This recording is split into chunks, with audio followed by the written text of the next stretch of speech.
भगवान परमात्म्याला ह्या 8व्या अध्यायाच्या प्रारंभीच अर्जुनाने प्रश्न केले, 7 प्रश्न केले. किम तद्ब्रह्म, किम अध्यात्मम, किम कर्म पुरुषोत्तम, आधिभूतंच किम प्रोक्तम, अधिदैवम किमुच्यते, आधियज्ञः कथम कोत्र देहेस्मिन् मधुसूदन, प्रयाणकाले च कथम नेयोसी नियतात्मभिः. भगवान परमात्म्याने 7व्या अध्यायाच्या अंतिम 2 श्लोकामध्ये जेव्हा असं सांगितलं, जरा मरणमोक्षाय मामाश्रित्य यतन्ते ते ब्रह्म तद्विदो कृष्णमध्यात्मं कर्म चाखिलम, साधिभूतादिदैवं मां साधी यज्ञंच ये विदुः, प्रयाणकालेपि च मां ते विदुर्युक्त चेतसः.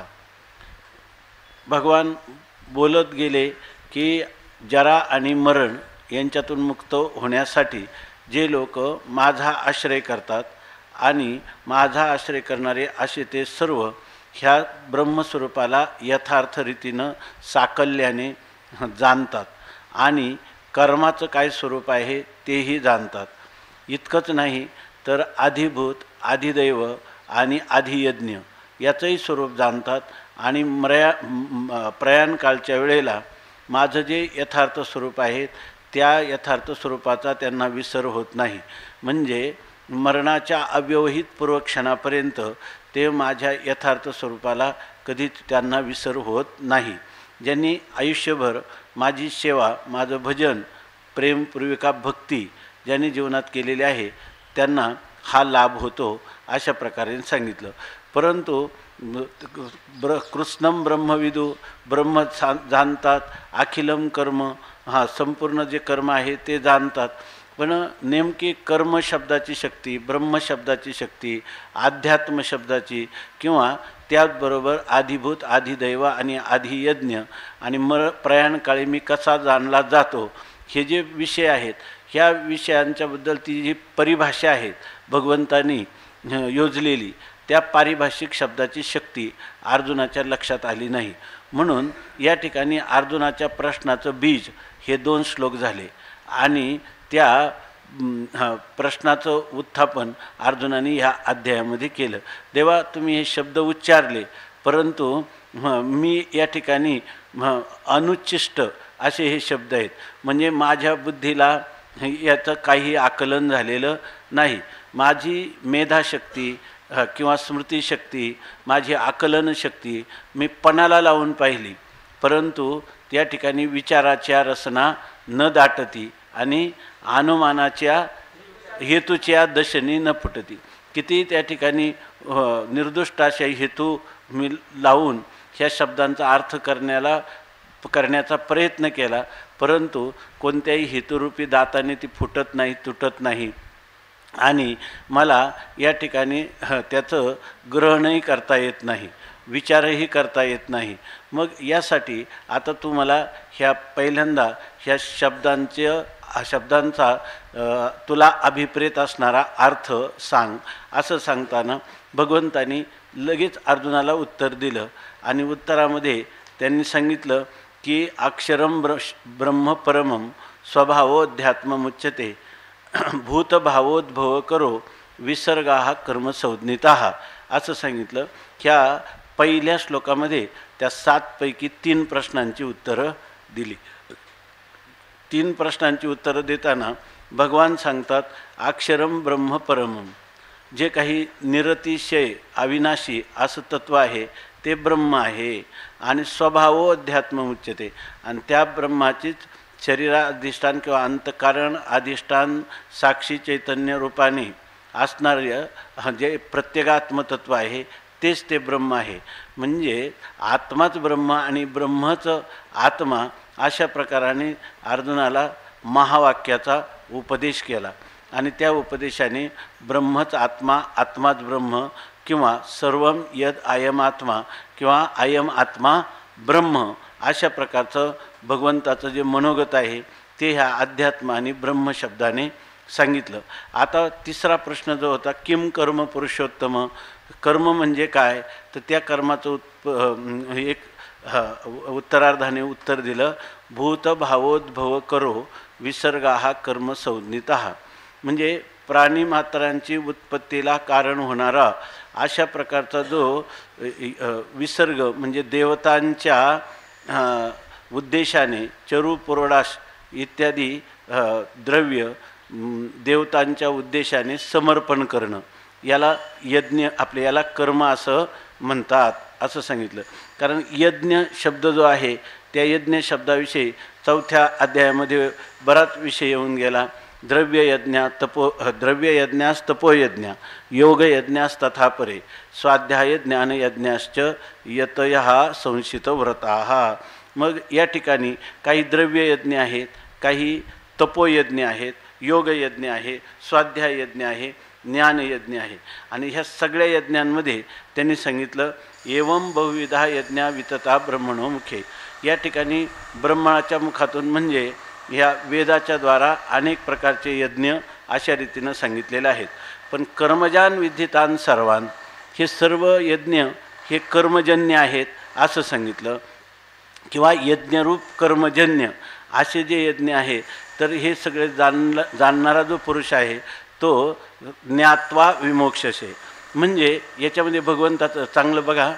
कोणी याच्यामध्ये भगवान काय म्हणतात की हे जे सगळे यज्ञ आहेत, परंतु ह्या सर्व द्रव्यमयाद यज्ञात ज्ञानयज्ञ हा परंतप, सर्व हे द्रव्यमय यज्ञ आहेत. पण भगवंताचं म्हणणं काय आहे की ह्या सगळ्या यज्ञापेक्षा श्रेष्ठ यज्ञ कोणता असेल?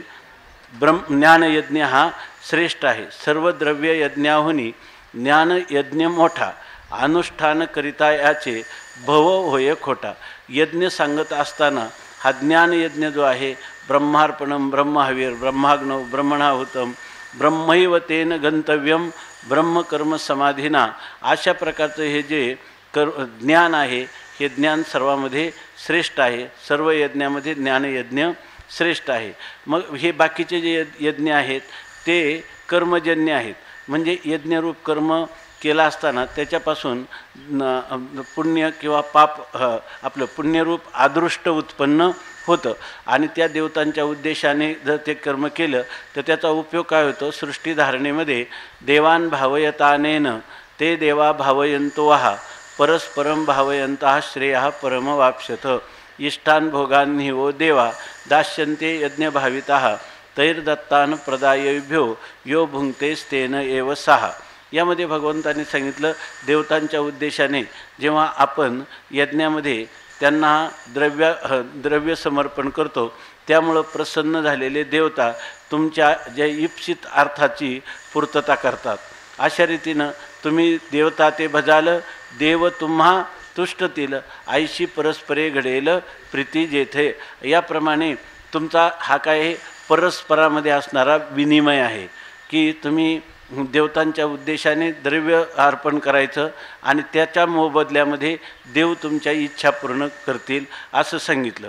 मग हे यज्ञाचं स्वरूप सांगितलं आणि भगवतपूज्यपाद आचार्यांनी या श्लोकामध्ये तशाच प्रकारे कर्माचं लक्षण सांगितलं. कर्मामध्ये काय करायचं तर देवतांच्या उद्देशाने द्रव्य समर्पण करणं हे कर्म आहे असं भाष्यकारांनी लिहिलं. आता हे जेव्हा आपण पाहतो ज्ञानेश्वरीमध्ये कर्माचं स्वरूप भाष्यकारांच्या प्रमाणे देवतांच्या उद्देशाने केलेलं द्रव्य समर्पण याचं नावसुद्धा कुठं आपलं ज्ञानोबारायांनी घेतलं नाही. ज्ञानोबारायांच्या दृष्टीनं सृष्टीची जी काही उत्पत्ती स्थिती आणि लय होतात इथं सांगतानाच सांगतात की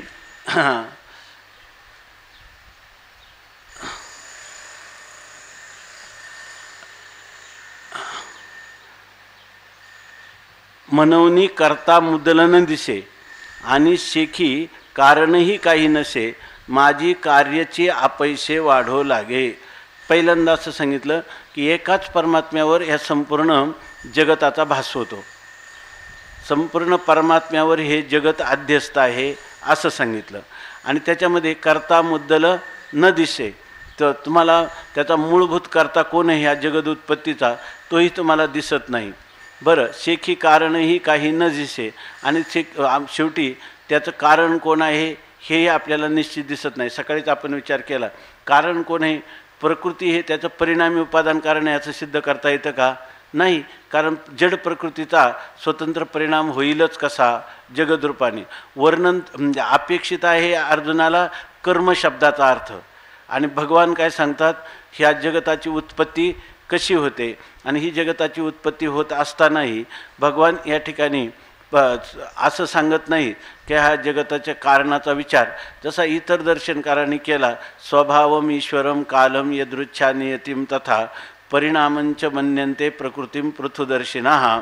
हे जगत नास्तिक लोकांनी सांगितल्याप्रमाणे स्वाभाविकच आहे असंही सांगत नाही, ईश्वरकृत आहे असंही सांगत नाही, हे जीवाच्या कर्माने झालेलं आहे असं पण सांगत नाही, किंवा या ठिकाणी हे प्रकृतीचा स्वतंत्र परिणाम आहे असं पण सांगत नाही, ब्रह्माचा हा परिणाम आहे असंही सांगत नाही, किंवा या ठिकाणी ब्रह्माचाच पण हा अव्याकृत परिणाम आहे असंही सांगत नाही.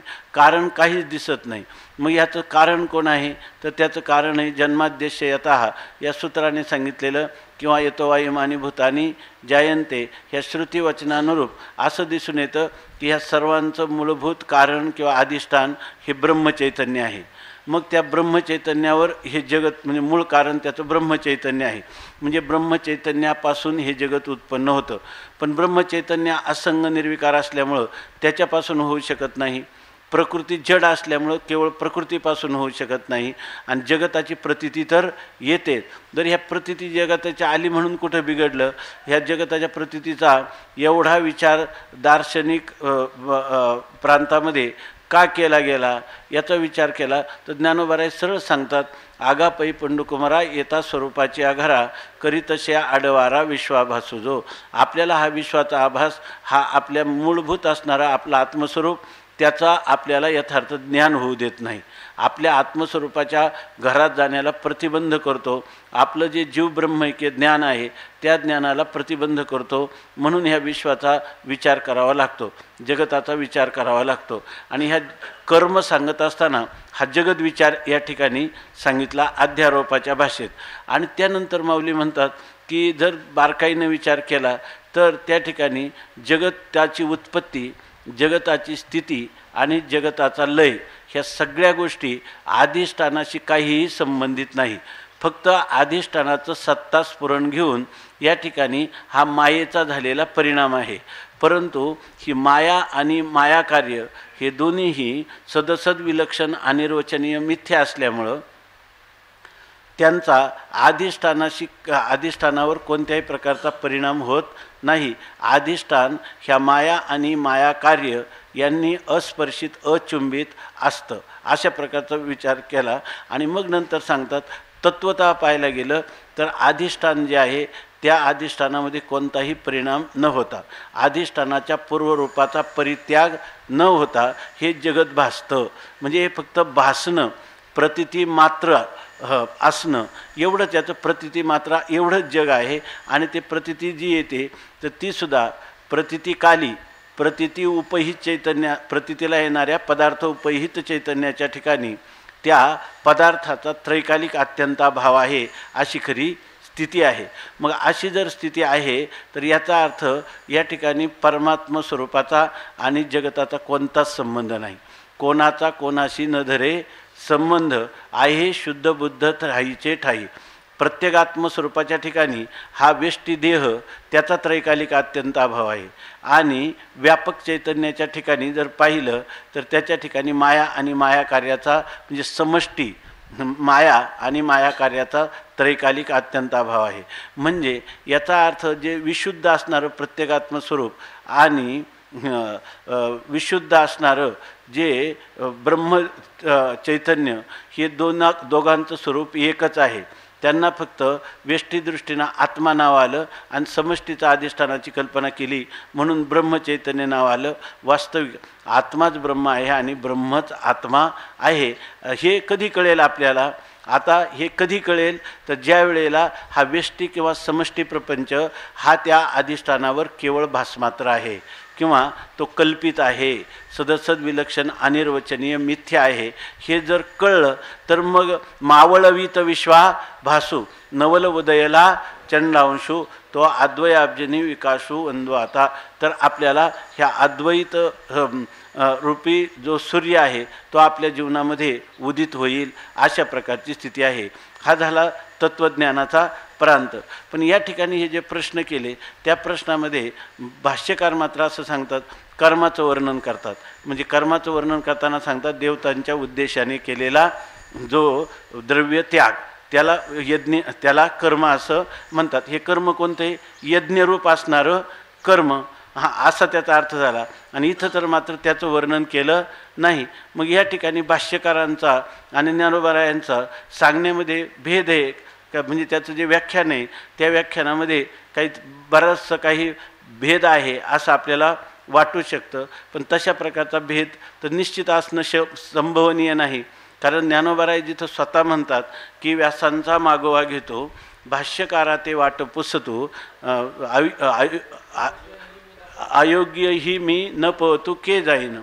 मी जर भाष्यकार आणि सूत्रकार व्यासाचार्य यांचा जर मागोवा घेत असेल तर त्या ठिकाणी माझी दुसरीकडं म्हणजे सिद्धांताला सोडून मी बाहेर कुठं जाईल, अर्थात कुठं जाणं शक्य नाही. अशा वेळेला या ठिकाणी फक्त माऊलींनी सांगितलेली ही एक अपूर्वता आहे. ही कोणती अपूर्वता आहे चांगलं बघा आणि काही बोला. तर इथं जे देवतांच्या उद्देशाने केलेले जे यज्ञरूप कर्म आहे त्यालाच कर्म असं म्हटलं, असा विचार सांगितला. बरे हे यज्ञरूप कर्माचा 4थ्या अध्यायात विचार पण होऊन गेला. आणि तिथं हे पण सांगितलं का हे जे सगळे यज्ञ आहेत त्या सगळ्या श्रेयान द्रव्यमयाद यज्ञा ज्ञानयज्ञ परंतप सर्वं कर्माखिलम पार्थ ज्ञाने परिसमाप्यते. हे जे कर्म सांगितलं, ही जे यज्ञरूप जे कर्म आहेत ह्या कर्माची समाप्ती कुठं होते? ज्ञानामध्ये होते असं सांगितलं. म्हणजे हे कर्म चित्तशुद्धीद्वारा ज्ञानामध्येच पर्यवसित होतं. कोणतं? हे काय सर्वं कर्माखिलम, सर्व कर्म शेवटी कुठं सफल होतात? ज्ञानामध्ये होतात. म्हणजे कर्माचा उद्देश काय? फक्त चित्तशुद्धी. तुम्ही केलेल्या कर्माने म्हणजे तेही निष्काम असेल तर त्या ठिकाणी त्या सर्वात्मका ईश्वरा स्वकर्म कुसुमांची वीरा पूजा केलिया होया अपारा तोषा लागी. आणि इथं कोणतं सांगितलं? मग तिये पूजे रिझलेने आत्मराजे वैराग्य सिद्धी दे जे पसा येत आहे. त्यापासून त्याला वैराग्यरूपी सिद्धी प्राप्त होईल. नंतर त्याच्या अंतकरणामध्ये विविधिशा निर्माण होईल. मग त्याला ऐशी कर्मे साम्य दशा जेथ होय विरेशा तेथ श्रीगुरु अपैसा भेटे जेगा. ते गुरु पण त्या ठिकाणी भेटतील. आणि मग ते त्याला शेवटी काय? कानावचनाचे भेटी, त्याला महावाक्याचा उपदेश करून तो कानावचनाचे भेटी सरिसाचे पैकिरीटी वस्तू होऊनी उठी कवनू एकोजो असा एखादा विरळा अधिकारी असेल की तो त्या ठिकाणी त्याला प्राप्त होईल. जर कोणाला ज्ञानाचे प्रतिबंध असतील तर तो प्रमाणा संभावना, प्रमेया संभावना, विपरीत भावना यांच्या निवृत्त्यर्थ पुन्हा वेदांत विचारूप दुसरं श्रवण किंवा मनन निधिध्यासन करून त्याच्या परिपक्व अवस्थेत साक्षात्काराला प्राप्त होईल. या ठिकाणी भाष्यकारांनी जे कर्म सांगितलं ते कर्म भगवंताला अभिप्रेत कोणतं आहे? ज्ञाने परिसमाप्यते असंच सांगायचं ना. मग त्या कर्माची परिसमाप्ती ज्या ज्ञानामध्ये होते त्या ज्ञानाचं वर्णन या ठिकाणी सांगितलं. म्हणजे या ठिकाणी ते जे कर्म सांगितलं ते कर्म, आणि या ठिकाणी त्याला काय म्हटलेले? कर्माला काय म्हणतात? ते कर्म काय आहे? चित्तशुद्धीचं साधन असणारं. परंतु चित्तस्य शुद्ध हे कर्म न तू वस्तुपलब्ध हे. तुम्ही सांगितलेलं जे कर्म आहे ते फक्त चित्ताच्या शुद्धीपर्यंत घेऊन जातं की वस्तूची उपलब्धी करतं, साक्षात्कार करतं.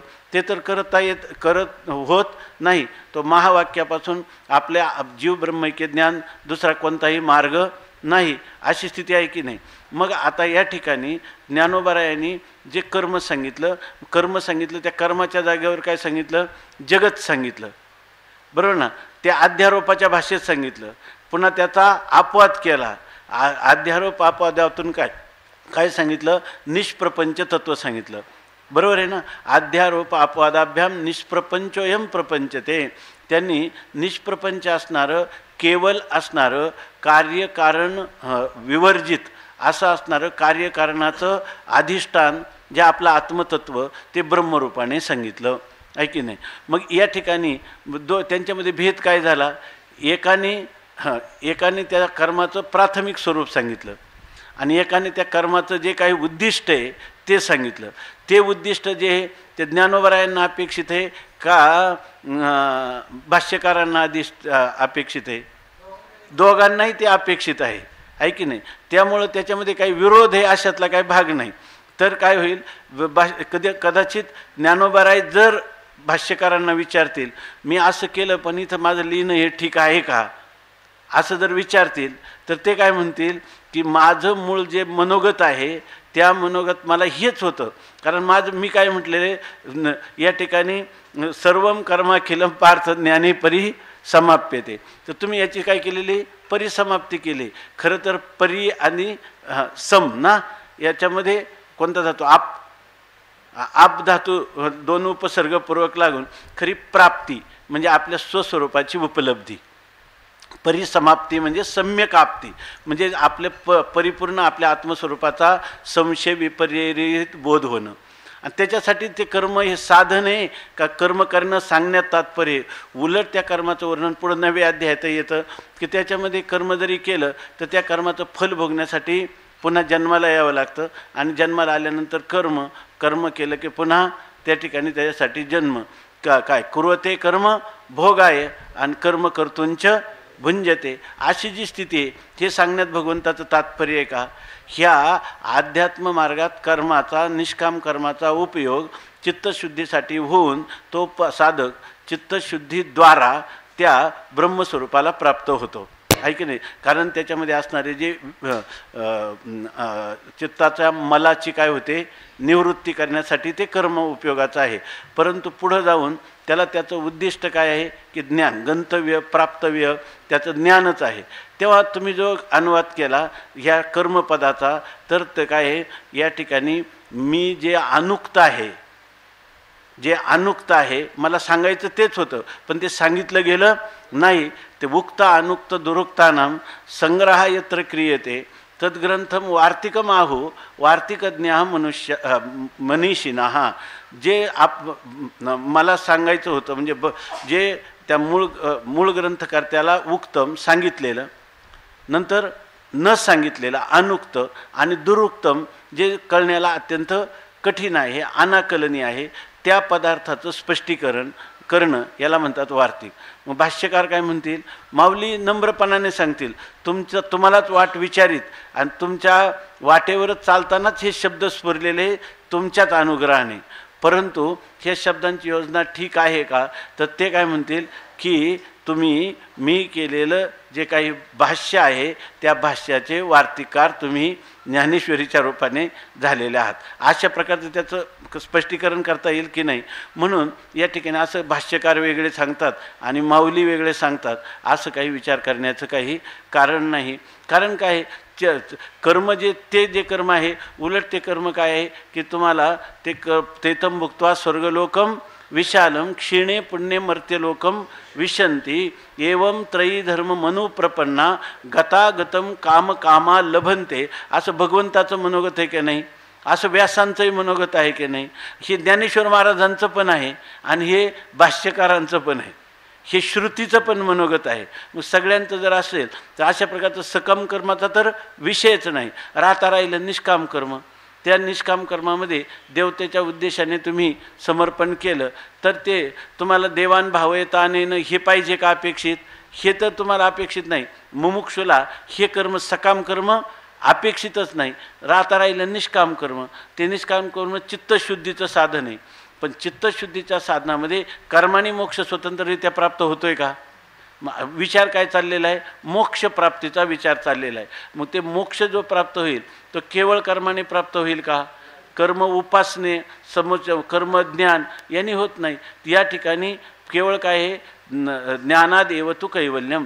ज्ञानानेच मोक्ष प्राप्त होतो. तेव्हा मोक्षप्राप्तीच्या विषयासाठी मुख्यत्वाने या ठिकाणी ज्ञानच अपेक्षित आहे. आणि त्या ज्ञानाचा विषय या ठिकाणी सांगत असल्यामुळं ब्रह्मस्वरूपावर जगत हा आभासिक आहे आणि आभासिक असणारं जग ब्रह्मस्वरूपाला कधीही द्वैत उत्पन्न करू शकत नाही.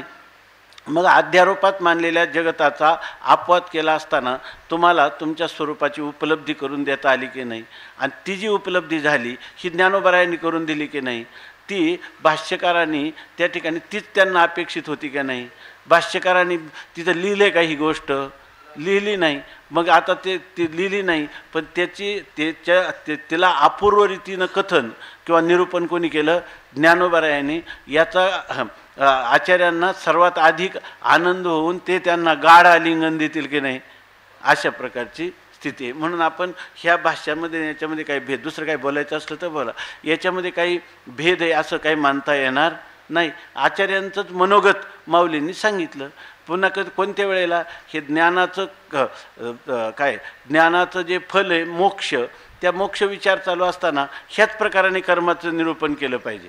दुसरं कर्म कशाला कोण सांगायचं, समष्टी जगत जे आहे त्याची कल्पना करून तुम्हाला अधिष्ठानाचं ज्ञान करून देता आलं की जे ह्या कर्माने हे फल, साक्षात कर्माचं फल मोक्ष हे कधीच मिळू शकत नाही. म्हणजे केवळ अद्वैताच्या सिद्धांताला अनुसरून आचार्यांचं भाष्य आहे, बरोबर ना. आणि केवळ अद्वैताच्या सिद्धांताच्या यत्किंचितही विरोध न करता कोणाचं भाष्य आहे, माऊलींचं भाष्य. त्यामुळे दोघांचं मनोगत काय आहे, एकच आहे असं आपण काही समजायला हरकत नाही, असा विचार झाला.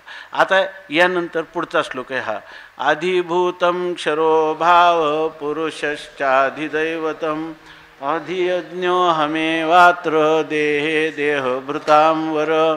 अधिभूतं क्षरो भाव पुरुषश्चाधिदैवतम अधियज्ञो हमेवात्र देहे देहभृतां वर.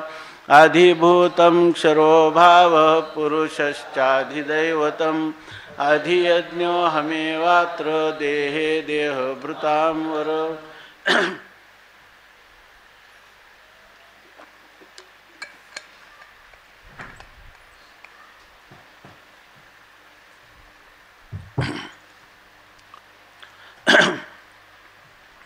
आता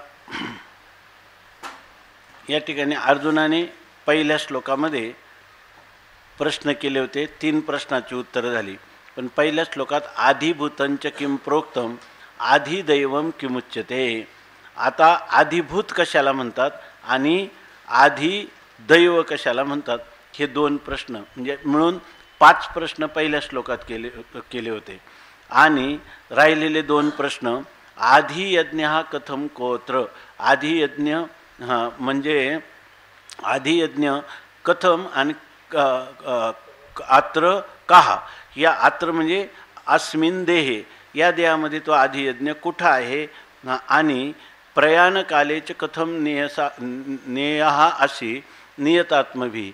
ज्याने आपल्या अंतःकरणाचा निग्रह केलेला आहे असे महापुरुष त्या परमात्म तत्वाला प्रयाणकाली कसे जाणतात, अशा प्रकारचं प्रश्न होतं.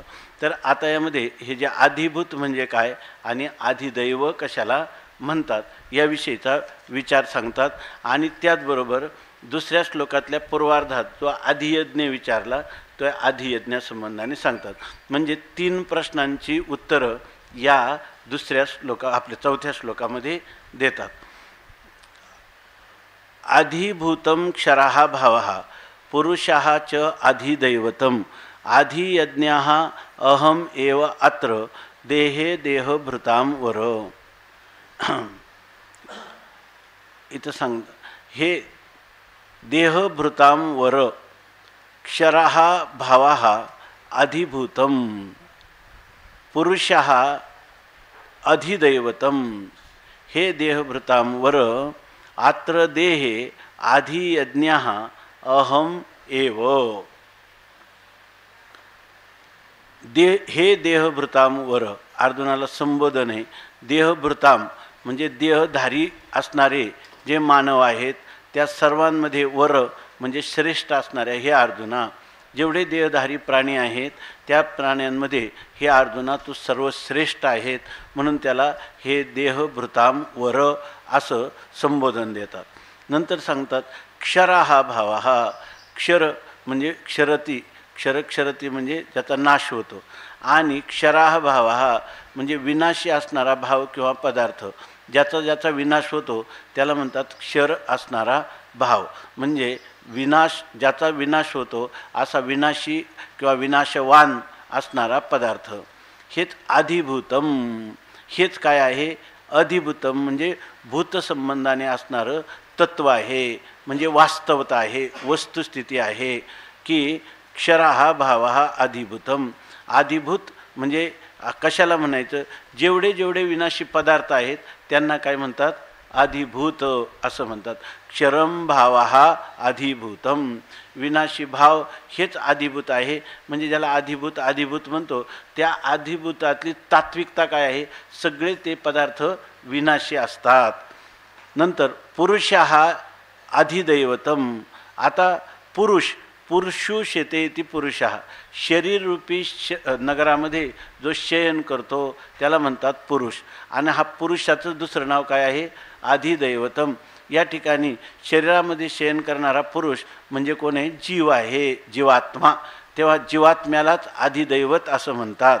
जीवात्म्याचं स्वरूप काय? आपण वेदांताच्या प्रकरण ग्रंथामध्ये काय म्हणतो? अंतकरण, अंतकरण अधिष्ठान चैतन्य आणि अंतकरण अधिष्ठान चैतन्याचं अंतकरणामध्ये पडलेलं प्रतिबिंब, याला मिळून जीव म्हणतात. आणि त्यालाच या भगवंताने या ठिकाणी त्याला अधिदैवत असं म्हटलेलं आहे. आता हे देहभृतामोर, हे श्रेष्ठ अर्जुना, आत्रदेहे अधियज्ञ. आत्रदेह म्हणजे ह्या देहामध्ये असणारा जो अधियज्ञ ज्याला म्हणतात. अधियज्ञ याचा अर्थ काय? यज्ञाची अभिमानी देवता. ती कोण आहे? तर अहम एव, ती मीच आहे. म्हणजे या ठिकाणी भाष्यकारांनी असा अर्थ केला की यज्ञो वै विष्णू, परमात्माच यज्ञ स्वरूप आहे. म्हणजे यज्ञाची आपण केलेले जे आपण म्हणतो ना, यज्ञत करोमि तत्तदखिलम शंभो तवाराधनम.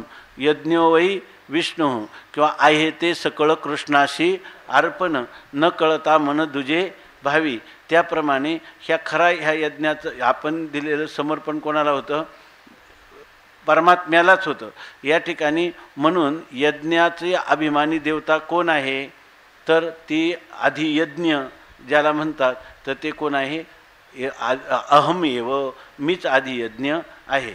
म्हणजे ह्या दोन श्लोकात, दोन्ही प्रश्न जे दोन श्लोकात विचारले त्याचे जवळजवळ 6 प्रश्नाची उत्तरं, बरोबर ना? 6 प्रश्नांची उत्तरं ह्या 2च श्लोकामध्ये दिलेली आहे. त्याच्यामध्ये भगवान सांगतात की सर्व अधिभूतम क्षरो भावा.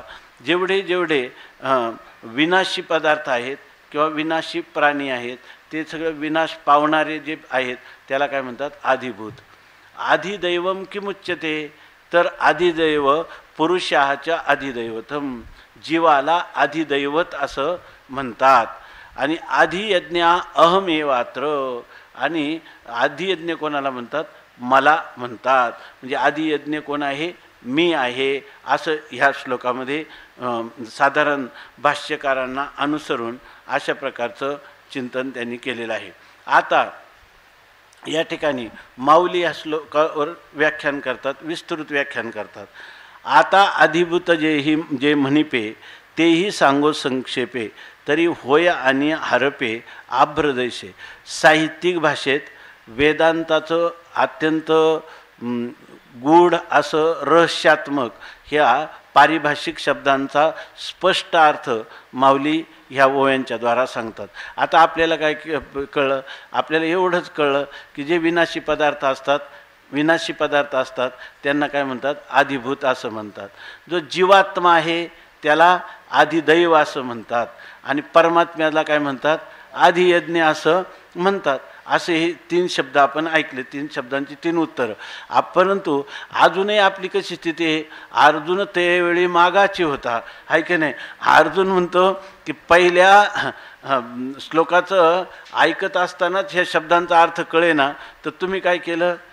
दुसरा श्लोक लगेच उच्चारण केला. त्यामुळं हे तीनही पदे अनुच्छिष्टे आहाती. माझ्या ओठाला सुद्धा लावता आली नाही. नुसता उच्चार करून ब्रह्मन कर्मन अधिभूत अधिदैव म्हटल्याने काय होतं? त्या शब्दाची शक्ती तर कळली पाहिजे. आता मग इथं भगवंतांनी उत्तरं दिली, ऐकी नाही त्याच्या प्रश्नाची. खरं सांगा बरं, ह्या प्रश्नाची उत्तरं आपल्याला का अजूनही आपली 3ही पदे किंवा 6ही पदे अनुच्छिष्टे आहाती त्याला कुठंच आपल्याला आपल्या बुद्धीला त्याचा काही थांग पत्ता लागला नाही, आहे की नाही. आता तुम्ही म्हणाल की पहिली 3 पदं लागली, ठीक आहे, ती लागली, पण ही तर 3 नाही लागली ना. नाही, असं नाही. पहिली ज्ञानोबारायांनी स्पष्टीकरण केलं तर आपल्याला कर्म, ब्रह्म आणि अध्यात्म, आणि अध्यात्म आणि ब्रह्म यामधून महावाक्याचा उपदेश हे चिंतन आपल्याला कळलं तर बरं वाटलं की नाही झालं. तसं आता या ठिकाणी या श्लोकाचं आपण भाष्याला अनुसरून केलं तर त्याच्यामधून काय वाटलं, काही वाटलं नाही, एवढंच वाटलं आहे की नाही, काही कळलं नाही हे. तर आता इथं माऊली जेव्हा सांगतात त्यावेळेला आता अधिभूत जे म्हणजे माऊली एकदम स्पष्टीकरण करून सांगतात. आता याच्यानंतर अधिभूत जे म्हणिपे, ज्याला अधिभूत असं म्हणतात, तेही संक्षेपे सांगो. ते आम्ही अत्यंत संक्षेपाने सांगणार आहे, फार मोठा विस्तार करणार नाहीत. तुम्हाला अधिभूताचं स्वरूप आम्ही संक्षेपाने थोडक्यात सांगू असं माऊली म्हणतात. तरी होय आणि हरपे अभ्र जैसे, तेव्हा अधिभूत सांगत असताना एक दृष्टांत माऊली देतात, एक उपपत्ती सांगतात की जैसे आब्र होय आणि हरपे, जसं ढग आहे आकाशामध्ये, ते उत्पन्न होतात आणि पुन्हा हरपतात, पुन्हा काय होतात, आकाशामध्ये लीन होऊन जातात किंवा नाही तसे होतात, असं आहे हे सांगतात. तैसे असते पण आहाच नाही होई जे हे साच, जया ते रूपा आणि ती 5 मिळून या. आता तैसे हे झालं दृष्टांत. आता दाष्टांतिकात सांगतात तैसे म्हणजे त्याप्रमाणे. त्याप्रमाणे काय हे आधिभूत सांगायचं ना आपल्याला. आधिभूत सांगताना सांगतात की आकाशात ढग उत्पन्न होतात आणि नाहीसे होतात, त्याप्रमाणे तैसे आसते पण आहाच यांचं जे आता आधिभूत सांगायचं आहे ना. आधिभूत कशाला म्हणतात, विनाशी पदार्थांना म्हणतात. मग विनाशी पदार्थ जे आहेत तर ते कसे आपण म्हणतो, यत उत्पाद्यम तद विनाश्यम ना, जे उत्पन्न होतं त्याचा नाश हा ठरलेला आहे. कारण काय, षड्भाव विकारामध्ये जे जायते आहे ना त्याच्या ठिकाणी विनश्यती होते, आणि जायते आणि विनश्यती म्हणजे उत्पन्न होणं आणि नाश होणं याच्यामध्ये असणारं जे विकार आहेत, कोणतं, वर्धते, विपरिणमते, अपक्षीयते, हे 3 विकार त्याच्या आपलं, आणि कोणतं राहिलं, आस्ती, हे 3 मधले विकार त्याच्या ठिकाणी असणारच असं सांगतात. मधले 4 धरून हे षड्भाव विकाराने ग्रस्त असे सगळे पदार्थ आहेत. परमात्मा जर सोडला तर सगळ्या कोणताही पदार्थ हा उत्पत्ती विनाशवान आहे. तुझ विन काही स्थिर राहे ऐसे नाही, कळो आले बहुता रीती पांडुरंगा माझ्या चित्ती. तुकोबाराय म्हणतात, मी भरपूर विचार केला तर या ठिकाणी तुझ्या वाचून कोणताही पदार्थ स्थिर म्हणजे अविनाशी किंवा त्या ठिकाणी उत्पत्ती विनाश रहित किंवा अनादी अनंत असा दुसरा तुझ्याशिवाय दुसरा कोणताही पदार्थ नाही. तसंच इथं हे जे पदार्थ आहेत आधिभूत, यांचं अस्तित्व आहे का नाही, ते म्हणतात आसतेपण आहाच. यांचं जे आस्तेपण आहे, अस्ति म्हणजे हेच मुळात काय आहे, आहाच म्हणजे वरवर आहे, लटका आहे, मिथ्या आहे, म्हणजे तत्वतः यांचं अस्तित्वच नाही. तत्वतः हे पदार्थ झालेच नाही. ज्याला तुम्ही विनाशी पदार्थ म्हणता ना, म्हणजे विनाशी पदार्थ म्हणजे आधी कधीतरी उत्पन्न झाला आणि नंतर काय झाला, काही काळ राहिला, स्थिती राहिली आणि नंतर त्याचा नाश झाला. उत्पत्ती, स्थिती आणि नाश यांनी जे युक्त असतील त्या पदार्थांना आधिभूत असं म्हणतात. इथं विनाशाने युक्त असं लिहिलं ना, आधिभूतम क्षरो भावा, विनाशाने जे युक्त आहे. पण विनाशाने युक्त आहे याचाच अर्थ त्याला विनाश झाला म्हणजे त्याला उत्पत्ती होती की नाही, मधले विकार होते की नाही त्याला. असे पदार्थ जे आहे तर ते पदार्थांना अधिभूत असं म्हणतात. त्यांना म्हणतात क्षर पदार्थ, आहे की नाही असं सांगतात. पण इथं माऊली, आता आपलं हे चिंतन चाललं होतं, माऊली या संबंधाने काय म्हणतात, माऊली म्हणतात मुळात याला अस्तित्व पण नाही, आहे की नाही.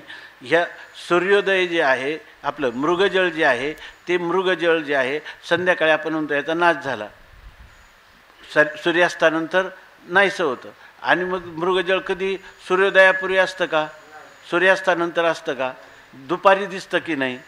मग बरोबर आहे, फक्त दुपारीच त्याचं अस्तित्व आहे का? त्याचं प्रतिती मात्रच आहे का त्याला अस्तित्व आहे?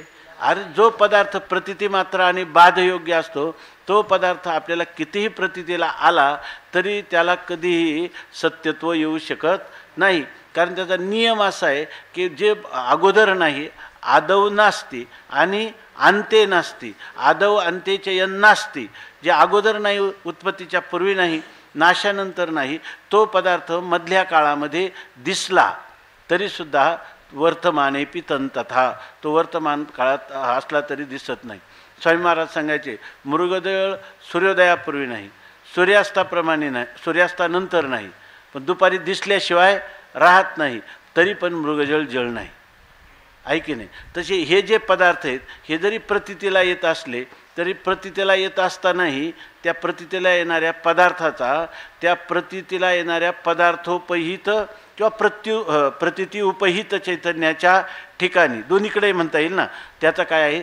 त्रैकालिक अत्यंत अभाव आहे. ही गोष्ट ज्ञानेश्वर महाराज ह्या जगताकडं पाहत असताना हे विनाशी पदार्थ जे आहेत याचं स्वरूप सांगत असताना सांगतात की याचं आस्थेपणच आहाचं, म्हणजे याची मुळे आस्था आपला आस्थेपण म्हणजे याची सत्ता, याला सत्ताच नाही, ह्या पदार्थांना मुळाची सत्ताच नाही, पण आम्हाला प्रतीतीला येतात ना म्हणून आम्ही त्याला म्हणतो. प्रतीतीला येतात म्हणून त्यांना आपलं असत म्हणता येत नाही, पण अधिष्ठानाचं ज्ञान झाल्यावर ते विचारापुढं तग धरत नाही, टिकत नाही, म्हणून त्यांना सत पण म्हणता येत नाही. सत आणि असत हे परस्पर विरोधी धर्म एका अधिकरणात एका कालात राहूच शकत नाही, म्हणून त्याला सत पण म्हणता येत नाही. म्हणून आम्ही तिसरीच कोटी आहे कोणती? सद विलक्षण अनिर्वचनीय मिथ्या, त्यालाच म्हणतात की यांच्या आस्थेपण आहाचं, यांचं अस्तित्व हे वरवरचं आहे.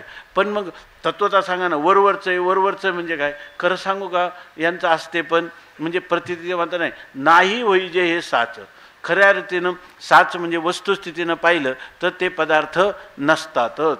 तुझं पहिल्यांदा तुम्ही काय म्हणता? रज्जूवर सर्प भासला, रज्जूवर सर्पाचं अस्तित्व आहे का? का उगं वरवरच आहे का प्रतिती मात्र आहे की नाही? फक्त काय आहे? रज्जूवर सर्प भासतो म्हणून आम्ही त्याला काय म्हणतो? नाही म्हणण्याची सोय नाही, कारण प्रतितीला येणारा पदार्थ शून्य रूप आहे असं कसं म्हणावं? म्हणून आम्ही म्हणतो की आहे. प्रतिती मात्र दोराच्या सापाशी डोंबा गव्हाळा नंतर सांगावी ती. तर या ठिकाणी जे तुम्हाला सर्प दिसला तो तो प्रतिती मात्र आहे की नाही? आहे. आता तुम्ही काय म्हटले? त्याचं फक्त प्रतिती मात्र आहे. ज्या वेळेला तुम्हाला अधिष्ठानाचं ज्ञान होतं त्यावेळेला तो सर्प राहतो का निवृत्त होतो? निवृत्त होतो. मग निवृत्त होतो तर तो पदार्थ निवृत्त होणारा जो सर्प आहे तो त्या रज्जूमध्ये जाऊन शिरतो का? कुठं किंवा पळून जातो का दुसरीकडं कुठं? म्हणायचं झालं तर म्हणजे म्हणायचंच झालं तर ना, बाकी वस्तुस्थितीनं नाही. तो काय आहे? अभाव रूप आहे. त्या ठिकाणी ही खरोखरच म्हणण्याची पद्धत. आपल्याला वाटतं का वेदांताची प्रक्रिया काय निर्दुष्ट आहे, कल्पिताची निवृत्ती अधिष्ठान रूप असते का? हे म्हणणंच आहे, फक्त म्हणणंच आहे. कारण अधिष्ठान रूपे असते याचा अर्थ कल्पित पदार्थ नसतोच आणि अधिष्ठान मात्रावशेष असतं. याचंच नाव प्रक्रियेने काय दिलं? कल्पिताची निवृत्ती अधिष्ठान रूप असते. आहे की नाही? ज्या वेळेला आपल्याला दोरीचं ज्ञान होतं त्यावेळेला आपल्याला हे ज्ञान होतं का सर्प हा प्रतितिकालीच होता? सर्प हा फक्त प्रतितिकाली होता असं ज्ञान होतं का? प्रतितिकाली नव्हता का? तो असत होतं का? नाही होई जे हे साच. आणि मग आस्ते पण का म्हणत होते? आस्ते पण हे आच आणि नाही ह्याची साच. खऱ्या अर्थाने ते नाही हेच त्याचं काय आहे? खरं स्वरूप आहे. हे नाही होई जे साच.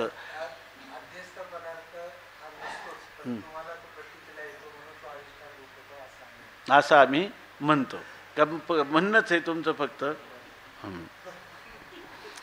तैसे असते पण आहाच नाही होई जे हे साच, जया ते रूपा आणि ती पाच पाच मिळून या.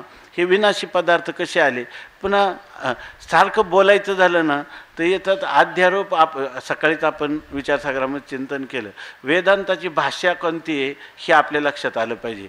इतर दर्शनांची भाषा जी आहे त्याच्यामध्ये काय आहे, कार्यकारण भावाचा विचार भरपूर केला. जगत उत्पन्न झालं, त्याचं मूळ कारण काय, त्या कारणाचं कारण काय, कारणापासून कार्याची उत्पत्ती कशी झाली. जरी परमाणूपासून जगत उत्पत्ती मानली तरी कार्यकारण भावाचा विचार आहे. प्रकृतीपासून मानली तरी कार्यकारण भावाचा विचार आहे. की ज्या वेदांतामध्ये हा कार्यकारण भावाचा विचार आहे ना, हा विचाराला काहीच किंमत दिली गेलेली नाही. मग जी किंमत दिलेली आहे, तुम्हाला कार्यकारण भावाचा विचार केलेला दिसतो, तर तुम्हाला विषय कळावा, तुमच्या मस्तिष्कामध्ये कार्यकारण भाव भरलेला आहे, म्हणून या ठिकाणी कार्यकारण भावाचा जणू काही विचार केलेला आहे. आणि तो कोणत्या भाषेतला आहे, अध्यारोपाच्या भाषेतला आहे. मग वेदांताची भाषा कार्यकारणाची नाही. सगळीकडं भाषा कोणती आहे, कार्यकारण भावाची. आणि वेदांताला नेमका कार्यकारण भाव सांगायचा नाही, वेदांताला अधिष्ठान आणि अध्यस्थ म्हणजे जे सांगायचं आहे, परमात्माच एक सत्य आहे आणि त्याच्यावर इतर भासमान आहे. आणि सांगताना त्याची भाषा कोणती आहे, वेदांताची आहे अध्यारोप अपवादाची भाषा. म्हणून नाही तर तुम्ही म्हणाल आता काय म्हणले, माऊलींनी काय सांगितलं, नाही होई जे हे साच, नाहीच आहे असं सांगितलं ना. आणि असते पण आहे ते काय आहे, आहाच आहे असं म्हटले. आणि पुन्हा पुढं काय म्हणतात, जया ते रूपा आणि ती पाच पाच मिळून या. हां, मग तुम्ही जर म्हटलं आणि असा जर पदार्थ आहे, बरोबर ना, त्याला हे पाच पाच मिळून म्हणजे पंचमहाभूताचं पंचीकरण होऊन. आपण सकाळी कधी चिंतन केलं ना, याच्यातच केलं का, तर एका महाभूताचे 5 भाग आपलं 2 भाग करायचे, त्या राहिलेल्या एका भागाचा अर्ध्या भागाचे 4 भाग करायचे आणि प्रत्येक पंचमहाभूताला प्रत्येक भूताला हे राहिलेल्या अर्ध्या भागाचे केलेले 4 भाग प्रत्येकाला द्यायचे. असं करून पंचीकरण होतं. आणि ते पंचीकरण झालं की ही भूतं जी आहेत ती स्थूल भावाला बरोबर ना, स्थूल भावाला प्राप्त होतात आणि त्यांचं ज्ञान आपल्याला इंद्रियांच्या द्वारा होऊ शकतं. अशी ही स्थिती आहे. आता एकदा म्हणता नाही होई जे सात, पण जयाचे असते पण आहात. आणि आता म्हणतात की रूपा आणि ती 5 5 मिळून आहे. आता 5 कुठून आले, नसलेले 5 कुठून झाले. तर ही भाषा जी आहे ती कशाची आहे, अध्यारोपाची भाषा. नाहीतर मनुष्याला कायम असंच वाटत वेदांतामध्ये, हे वेदांताचं ह्या बोटाचा थुका त्या बोटावर, एकदा म्हणतं की काही झालंच नाही आणि एकदा एवढा विस्तार सांगतं.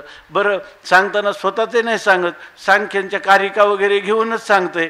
कर्माचाही सिद्धांत कर्मविपाकाचाही मानतं, परमाणुवाचा आधार घेतं, अनोरणीयान महत्वमयीयान म्हणतं, सगळंच सांगतं. ही सगळी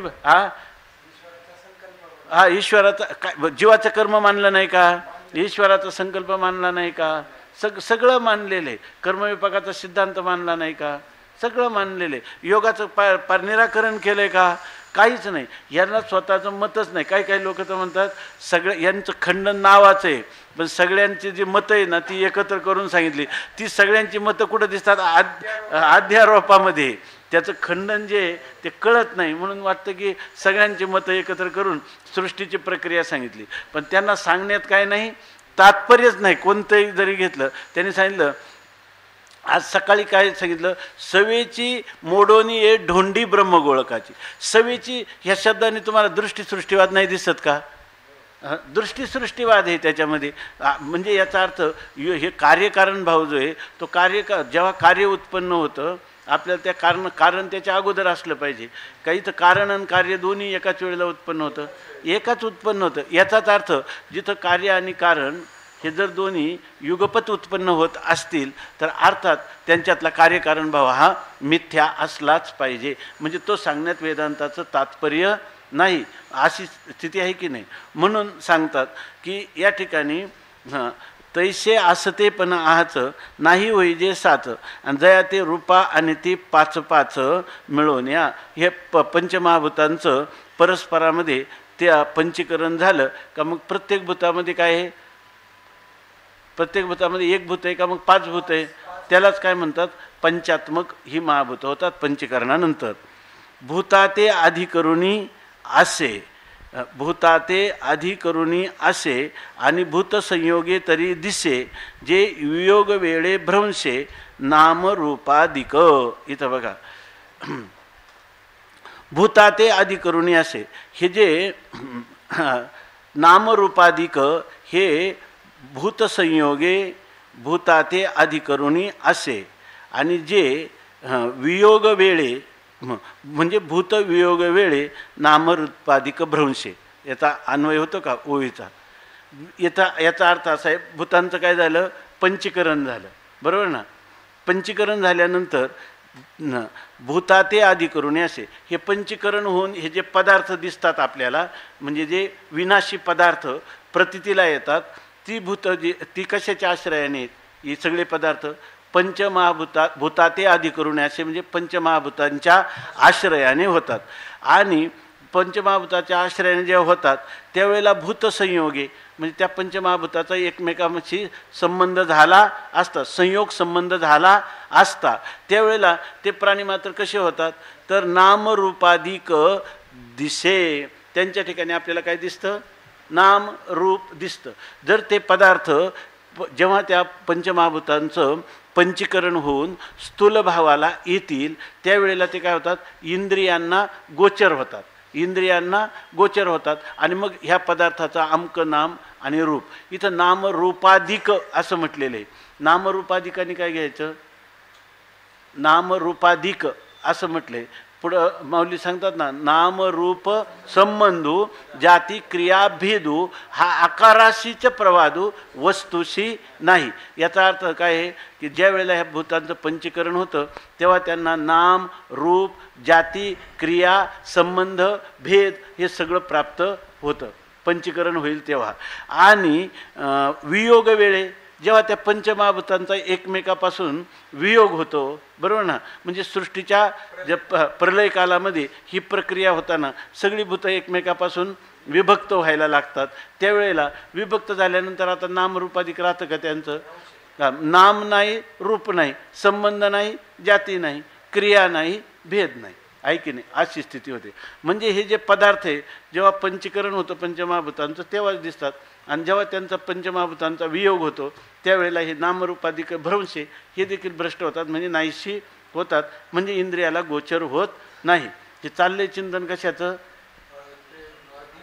आदिभूतम क्षरो भाव, हा असं त्याचं चिंतन चाललेलं आहे. आणि मग असं जे झालं ना, तया ते आदिभूत म्हणजे, आहे की नाही, त्यालाच आदिभूत असं म्हणतात. तुम्ही बोट करण्याऐवजी खाली पाहिलं असतं तर लगेच तया ते आदिभूत म्हणजे हे उत्तर आलं असतं. आहे की नाही, त्यालाच काय म्हणतात, आदिभूत असं म्हणतात. मग आदिदैव पुरुष जाणे, जे आता आदिदैवाचं स्वरूप झालं ना, आदिभूत, खरं सांगा, आदिभूत हा क्षरा हा भावा, याचं स्पष्टीकरण माऊलीने सांगितलं की नाही? तिथं काय हां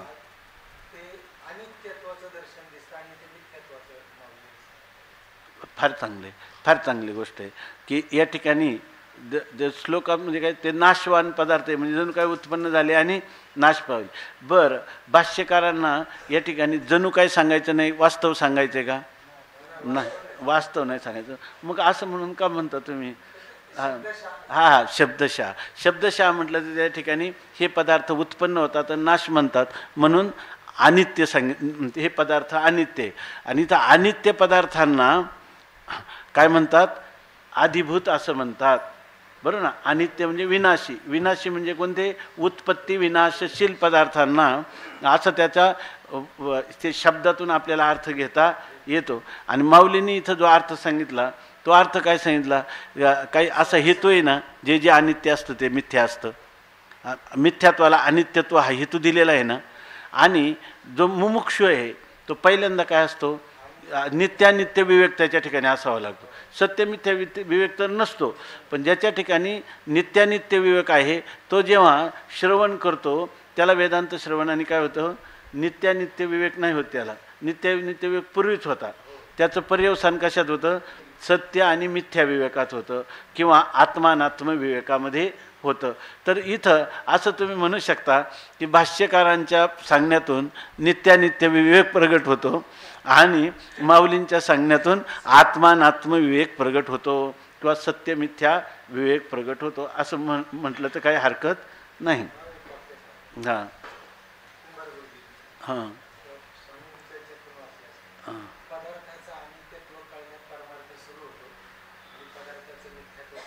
वा, फारच चांगलं. त्या ठिकाणी दिगंबर महाराजांचं वचन आहे दिगंबर महाराजांचं वचन आहे की नित्यानित्य पदार्थाचं नित्यानित्य विवेक झाला की परमार्थाला सुरुवात होते आणि सत्यमिथ्य विवेक झाला की परमार्थाची परिसमाप्ती होते. त्याचा काय झालं, त्याची सरली येरधार आणि झाला सफळ व्यापार. पण आजी लोक आहे आता सगळ्यांना काही सत्यमिथ्या ज्ञान नसतं. नुसतं संसार अनित्य आहे हे कळलं, दुःखरूप आहे हे कळलं, परतंत्र त्याच्यामध्ये पारतंत्र्य आहे हे कळलं, अनेक दोषांनी दूषित आहे हे कळलं, तर संसाराविषयी वैराग्य निर्माण होतं. किंवा माऊलीने ते लिहिलं की संसारा जई या संसारा समजता जाणीजे जई अनित्यता तई वैराग्य दवडीता पाठी लागे. त्याला वैराग्य स्वतः होऊन त्याच्या पाठीमागे लागतं. कोणत्या नित्यानित्य वस्तुविवेकात वैराग्य जर निर्माण होतं तरी हे निर्माण होणारं वैराग्य हे परवैराग्य आहे का अपर वैराग्य आहे? नित्यानित्य विवेकामध्ये वैराग्य निर्माण होतं असं माऊली जे म्हणतात ते जे वैराग्य आहे ते परवैराग्य आहे का अपर वैराग्य? अपर वैराग्य.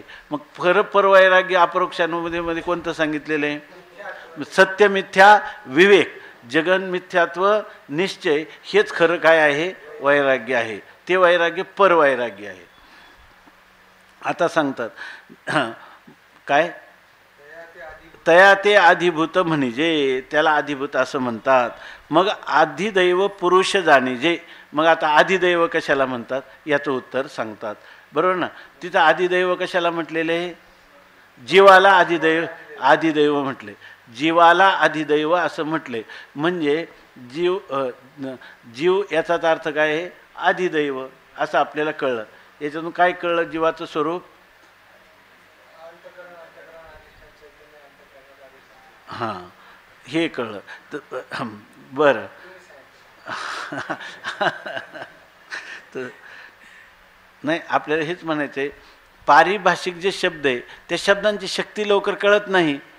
आधिदैव शब्द आता माऊलीनं सांगितलेलं कर्म आपल्याला कळलं का?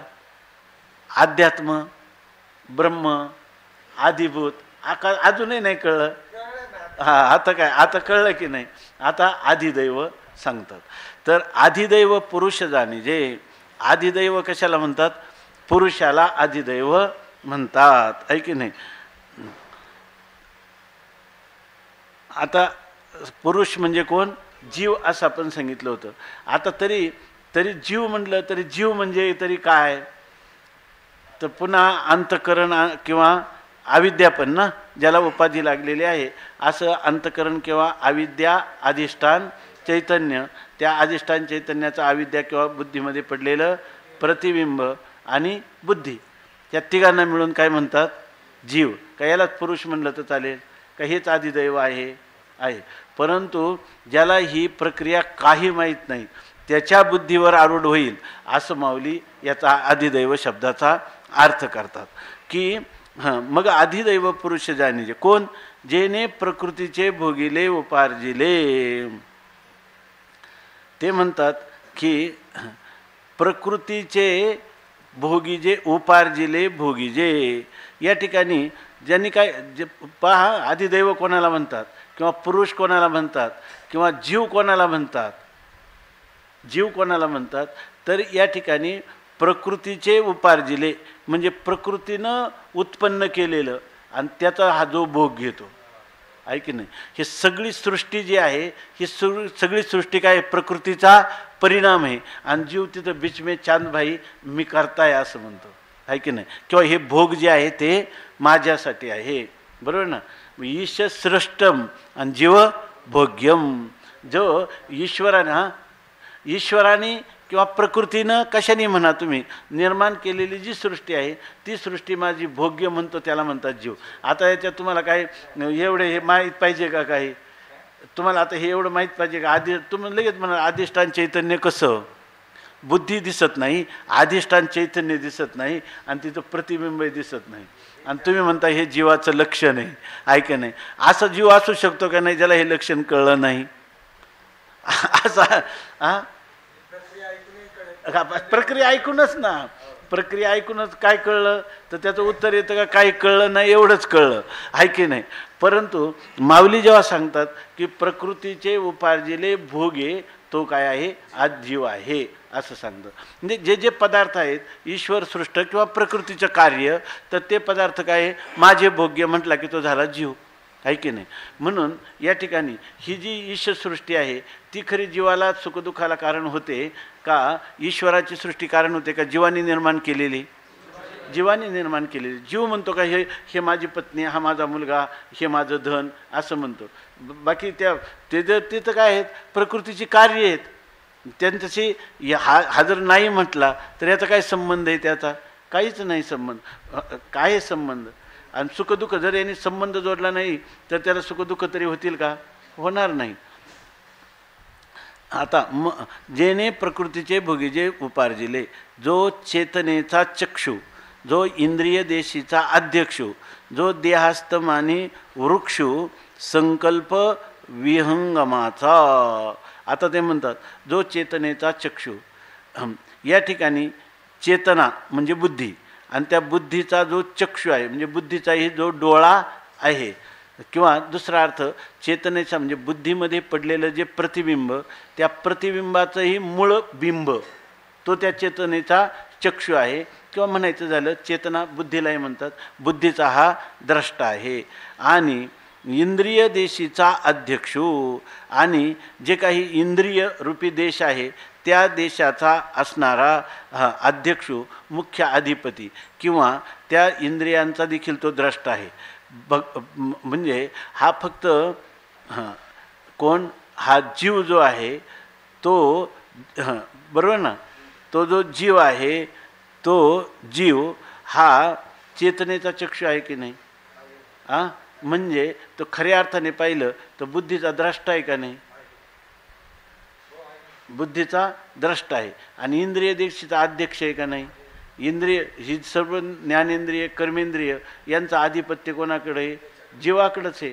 कारण प्रकृतीचे भोगी उपार्जिले भोगीजे ह्या न्यायाने पाहिलं तर तोच अध्यक्ष आहे का नाही, जीव. तो अध्यक्ष फल भोगण्यामध्ये का कर्म करण्यामध्ये, त्याचं जे स्वातंत्र्य सांगितलं इथं तो अध्यक्ष आहे म्हणजे अधिपती आहे. कर्म करण्यातलं त्याचं जे स्वातंत्र्य आहे म्हणून तो इंद्रिय देशीचा अध्यक्ष म्हणता येईल, बरोबर की नाही. किंवा अध्यक्ष शब्दाने द्रष्टा नाही का म्हणता येणार, द्रष्टा पण आहे. पण इथं बुद्धीचा तो द्रष्टा जर अर्थ घेतला तर इंद्रिय देशीचा तो अध्यक्ष आहे. अध्यक्ष म्हणण्याने अधिपती आहे असं म्हणता येईल. परंतु त्याचं जे कर्तृत्वात तो स्वतंत्र आहे का भोक्तृत्वात स्वतंत्र आहे. मग अध्यक्ष जर म्हटलं तर खऱ्या अर्थाने जीव फक्त कर्तृत्वामध्ये स्वतंत्र असल्यामुळं, कर्म करण्यामध्ये स्वतंत्र असल्यामुळं त्याला अध्यक्ष म्हणायचं. नाही तर अध्यक्ष म्हणजे काय, एखादा रोग झाला तर तो कुठं अध्यक्ष राहतोय. जेव्हा काय त्याला अर्धांग वायू झाला तर हात उचलत नाही त्याला, मग त्याला काय म्हणायचं, इंद्रिय देशाचा अध्यक्ष म्हणायचं झालं तर दोन्ही ठिकाणी चेतनेचा चक्षु आणि इंद्रिय देशीचा अध्यक्ष यांनी कोण घ्यायचं, प्रत्येगात्म चैतन्य घ्यायचं, बरोबर की नाही. कारण जर तुम्ही म्हटले की माग कर्मामध्ये ब्रह्मच, कर्मामध्येही ब्रह्म, ब्रह्मामध्येही ब्रह्म, प्रत्येगात्म्यामध्येही ब्रह्म, आणि पुन्हा त्याच्यात सगळीकडेच ब्रह्म सांगितलं. आणि जेव्हा आदिभूत व्हायला गेले, सांगायला गेले ना, तिथं सुद्धा काय सांगितलं माहिती आहे का, आता पुढे येणार आहे त्या ओव्या, पुढं ओव्या येणार आहेत, त्या ओव्या आल्यावर लक्षात येईल. खरं सर्व ठिकाणी केवळ चैतन्याला सोडून माऊली दुसरं काही पाहतच नाही. फक्त त्याला जी दुसरी नाव आलेली आहे त्याला फक्त तात्कालिक अध्यारोपाच्या भाषेत उपाधीची कल्पना करून त्याचं स्पष्टीकरण करतात, याच्या पलीकडं काही नाही. म्हणून सांगतात भूता ते काय तया ते आदिभूत म्हणजे मग आदिदैव पुरुष जाणिजे, जेने प्रकृतीचे भोगिले उपार्जिले. जो चेतनेचा चक्षु, जो चेतनेचा चक्षु, जो इंद्रिय देशेचा अध्यक्षु, आणि जो देहास्तमानी वृक्षु संकल्प विहंगमाचा. इथं चेतनेचा चक्षु म्हणजे बुद्धी किंवा मन यांचाही आपल्याला काय वाटतं, बुद्धी जी आहे तर ती बुद्धी जाणते, मन संकल्प विकल्प करतं. परंतु खरं हे सगळं करण्याला कारण कोण आहे, ह्या सर्वांना कारण कोण आहे साक्षी चैतन्य, कूटस्थ चैतन्य. पण कूटस्थ म्हणण्याने ते निर्विकार असल्याचं आणि ते कोणत्याही गोष्टीचा कर्ता भोक्ता होत नसल्याचं सिद्ध होतं. म्हणून या ठिकाणी चेतनेचा चक्षु यांनी काय म्हणायचं, त्याच्यामध्ये असणारा जो बुद्धीने ग्रहण केलेला जो चिदाभास आहे, बरोबर ना, त्या चिदाभास ज्याचा आहे, चिदाभास ज्याचा आहे ते तत्व चिदाभास आणि बुद्धी, त्याचा द्रष्टा कोण आहे तर मूळ असणारं कुटस्थ चैतन्य, त्याला चेतनेचा चक्षु म्हणता येईल की नाही. आणि इंद्रिय देशाचा अध्यक्ष म्हणजे आधी आणि इक्षते या शब्दाने द्रष्टाच होतो. इंद्रियांचा देखील तोच द्रष्टा आहे आणि बुद्धींचा देखील तोच द्रष्टा आहे. आणि पुन्हा मात्र पुढं सांगतात की जो देहास्तमानी वृक्ष संकल्प विहंगामाचा, परंतु देहास्तमानी म्हणजे ज्या वेळेला शरीर पडतं, शरीराचा मृत्यू येतो, त्यावेळेला देहपात होत असताना संकल्प विहंगमाचा वृक्ष, मरताना काय जातं फक्त सूक्ष्म, संकल्प विहंगम म्हणजे सूक्ष्म शरीर ना, मरणाच्या वेळेला सूक्ष्म शरीर स्थूल शरीराला सोडून जातं, बरोबर ना. ते राहतं कुठं, ते कोणाच्या ठिकाणी राहतं, जीवाच्याच आश्रयाने राहतं ना. पंच ज्ञानेंद्रिय, पंचकर्मेंद्रिय, पंचप्राण, मन आणि बुद्धी ह्या 17 तत्वाचा वासनात्मक देह ज्याच्या आश्रयाने राहतो त्याला म्हणतात जीव, त्याला म्हणतात आधी दैव असं त्याला म्हणतात, बरोबर आहे ना. जेने जो चेतनेचा चक्षु, जो इंद्रिय देशीचा अध्यक्ष, जो देहास्तमानी वृक्ष संकल्प विहंगमाचा, तो देहाच्या अस्तमानाच्या वेळेला संकल्प हा जो आहे तो संकल्प कुठं राहतो. संकल्प म्हणजे काय, जे काही आयुष्यभर केलेल्या कर्माचे जे संस्कार घेऊन तो जीवात्मा ह्या स्थूल शरीराला सोडून दुसऱ्या शरीरात जातो. म्हणून हा संकल्परूपी जो काय आहे विहंगम, या संकल्प विहंगमाचा अर्थ काय घ्यायचा, सूक्ष्म शरीर असा घ्यायचा. तो सूक्ष्म शरीर ह्या शरीराला सोडून जिथं जातं म्हणजे त्या सूक्ष्म शरीराने ज्या स्थूल शरीराचा अभिमान धारण केला जातो ते सूक्ष्म शरीरात, ते बरोबर ना. त्या सूक्ष्म शरीरामध्ये काय आहे, ते सूक्ष्म शरीराने चैतन्याचं प्रतिबिंबाला ग्रहण केलेलं आहे आणि प्राणांचं साह्य घेऊन ते एका देहापासून दुसऱ्या देहांतराला जातं. म्हणून या संकल्प विहंगमाला बसण्याचं स्थान कोण आहे, जीवच आहे. कोण आहे, जीवच. जीव म्हणजे कोण, बुद्धी का बुद्धी अधिष्ठान चैतन्य, का बुद्धी अधिष्ठान चैतन्य, बुद्धी अधिष्ठानात पडलेलं प्रतिबिंब, का तिन्ही मिळून, का तिन्ही मिळून हा संकल्परूपी पक्षाला, विहंगम म्हणजे पक्षाला राहण्याचं जो स्थान आहे त्याचं नाव काय आहे, पुरुष, किंवा त्याचं दुसरं नाव काय आहे, अधिदैवत, अधिदैव असं नाव आहे. आता पुन्हा माऊली हेच सांगतात. आता हे झालं ना, मग आपल्याला काय वाटतं की ह्या स्थूल शरीरातून सूक्ष्म शरीरात जीव काय करत राहतो, प्रवास करीत राहतो. किंवा सूक्ष्म शरीर दुसऱ्या स्थूल शरीरात जाण्यासाठी तयार होताना जे त्याचा जो आश्रय आहे त्या आश्रयाचं नाव काय आहे, अधिदैव किंवा पुरुष असं म्हणतात. ठीक चाललंय ना. तर याच्यामध्ये परंतु माऊली हे सांगण्यात विसरत नाही. लगेच तुम्हाला हे खरं वाटेल, ही आमची कशाची भाषा आहे, अध्यारोपाची भाषा आहे. जे परमात्माची परी दुसरा, माऊली म्हणतात तुका म्हणे कैची किव आणि कोठे जीव निराळा. याच्यातून एक सूक्ष्म शरीर दुसऱ्या सूक्ष्म शरीरात जातं हे सांगण्यात तात्पर्य आहे. हे दुसऱ्या स्थूल शरीरात जातं सूक्ष्म शरीर हे सांगण्यात तात्पर्य आहे का, त्याचं जे मूळ असणारं चैतन्य ते कुठं जातही नाही आणि कुठं येतही नाही हे सांगण्याचं तात्पर्य. त्या जीवाचं वास्तव स्वरूप आहे ते कुटस्थ चैतन्य प्रत्येक आत्मा हे सांगायचं आहे का. तो चिदाभास आणि ती बुद्धी आणि त्यांचे धर्म हे आभाषिक आहेत हे सांगण्यात तात्पर्य आहे. हे सांगण्यात आणि त्याची माऊलीनं अध्यारोप चालतानाच माऊलीनं जास्त वेळ चालत नाही, लगेच पुन्हा आपल्या मूळ विषयावर येतात की असा जो संकल्प विहंगम रूप राहणार काय, संकल्परूपी विहंगमाला स्थान जिथं आहे तो ज्याच्या आश्रयाने राहतो तो आश्रय कोण आहे, जीव. परंतु त्या जीवाचा आश्रय म्हणजे त्याचा जो वाच्यार्थ आहे तो वाच्यार्थ काही महत्त्वाचा नाही. किंवा हे वाच्यार्थाचा परित्याग करून तो लक्ष्यार्थाने कोण आहे, तो परमात्माची परी दुसरा. त्याच्यात महावाक्य सांगतात, महावाक्य सांगतात, आहे की नाही. याच्यामध्ये सुद्धा महावाक्य, जसं गीतेतल्या श्लोकात काय अक्षरम परमम ब्रह्म आणि स्वभावोध्यात्म मुच्यते याचा विचार आपण महावाक्याचा केला. तसं ज्ञानेश्वरीतही महावाक्य वारंवार येतं, अनेक ठिकाणी येतं. तर हे तेच आहे की नाही, जे परमात्माची परी दुसरा, जे अहंकार निद्रा निदसुरा, म्हणून या स्वप्नीच्या ओरबारा संतोषे शिने. सगळ्या ठिकाणी विवर्तवादच माऊली सांगतात की नाही, याच्यामध्ये सगळा विवर्तवादच आहे की नाही. त्या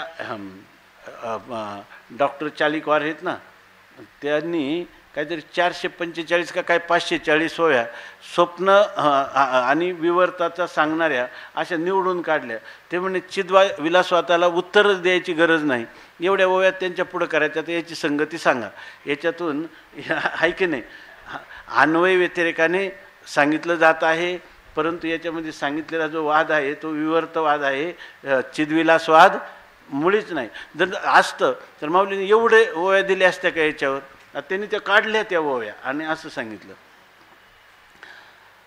आता सांगा, जो परमात्माची परी दुसरा, तो जीव हा काय आहे? तत्वतः परमात्माच आहे. मग परमात्मा आहे तर मग त्याला सुखदुःख का होतं? परमात्म्याला काय सुखदुःख होतात का? जीवाला काय होतं? सुखदुःख होतात. मग ती सुखदुःख खरोखर होतात का त्याला? तर ते म्हणतात त्याचं कारण सुखदुःख का होतात याचं कारण सांगतात की अहंकार निद्रा निदसुरा. त्यांनी काय केलं? अहंकार रूपी निद्रा झोप त्याला आली. अहंकार निद्रा म्हणजे कोणती? अनात्म पदार्थाला मी म्हणायला लागला. शरीरादी पदार्थ होते त्या पदार्थांना मी म्हणणं म्हणजेच अहंकार रूपी निद्रेमध्ये निदसुरा झोपलेला आहे. आणि मग अहंकार रूपी झोपला की स्वप्नाला कारण कोण आहे? स्वप्न काय? निद्रा दोषजन्य आहे ना. मग त्या दोषापासून काय उत्पन्न होतं? त्याला स्वप्न. आणि स्वप्नीची या ओरबारा, आणि स्वप्नामध्ये मग त्याला जी ओरबारा म्हणजे त्याला जी खटपट करावी लागते स्वप्नामध्ये. त्या काय होते? त्याला अनेक प्रकारची धावपळ करावी लागते स्वप्नामध्ये. आणि त्याच्यामुळं काय होतं? संतोषेशीने. स्वप्नामध्ये जर काय अनुकूल प्राप्त झालं तर आनंद होतो, आणि प्रतिकूल प्राप्त झालं तर झोपतो. हे ऐक आपलं चुकून झालं. मी झोपलो नाही, कोणी झोपलेलं नाही, कोणी झोपलेलं नाही. म्हणून स्वप्नीच्या वरवारा संतोषेशीने. म्हणून तो ज्या वेळेला त्याला अनुकूल पदार्थाची प्राप्ती होते तेव्हा काय होतं? त्याला संतोष आहे. आणि जेव्हा प्रतिकूल गोष्ट होते त्यावेळेला शिने, त्याला त्या ठिकाणी शीन निर्माण होतं, दुःख निर्माण होतं असं सांगतात. याच्यावरून जीव जर अहंकार रूपी निद्रेमध्ये झोपला नाही तर त्याला सुख आणि दुःखाची कधीच जाणीव होणार नाही. तो जर अनात्म पदार्थ देहादी प्रपंचाशी तादात्म्य करणार नाही तर त्याला सुखदुःखाचे दोन्ही ठणके कधी बसणार नाहीत असं पण माऊलींनी सांगितलं. ही काय? एक प्रकारची व्यंग्यार्थ आहे, व्यंजना करून सांगितलं. जे परमात्मा, जर तो मी दुसरा परमात्माच आहे, दुसरा परमात्मा आहे म्हणजे काय? म्हणजे दुसरा परमात्मा आहे म्हणजे त्याला आत्मा म्हणत असेल तर याला परमात्मा, त्याला परमात्मा म्हणत असेल तर याला आत्मा, म्हणजे दोन्ही एकच आहेत. तो परमात्माची परी दुसरा, त्या ठिकाणी त्याच्या ठिकाणी द्वैत किंवा तो त्या परमात्म्याहून दुसरा म्हणजे वेगळा राहिला. तो कशामुळं राहिला? जे अहंकार निद्रा निदसुरा.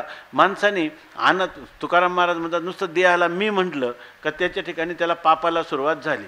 मी देह म्हणता ब्रह्महत्या कोटी येवनिया पाठी थापटी ती. मग काय माणसाने कशालाही माझं म्हणावं पण देहाला माझं कधी म्हणू नये. ऐके नाही